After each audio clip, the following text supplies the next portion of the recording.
nedeľu 16. septembra sme otvorili s občianskym združením Horná Rimava paintballové ihrisko v Núšti. Paintball je akčná hra, ktorá nie je len pre starších, ale teda len pre mladých, ale aj pre starších ľudí.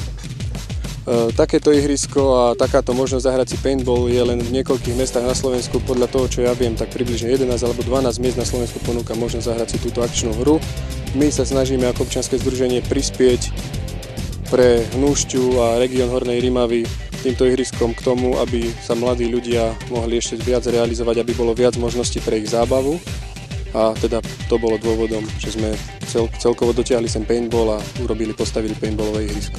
Trošku som si myslel, že ihrisko, mal som inú predstavu, ale začína mi to, alebo respektíve pripomína mi to časy, keď sme sa aj my hrávali ako malí chlapci na rôznych bojovníkov a myslím si, že aj toto publikum, ktoré navštívilo, dá sa povedať, premiéru tejto hry, bolo spokojné a aj v tých očiach detičiek bolo vidieť také odhodlanie a vtedy, keď sa Roman spýtal, že kto by si chceli zahrať, tak väčšina rúk, hlavne detských, išla hore.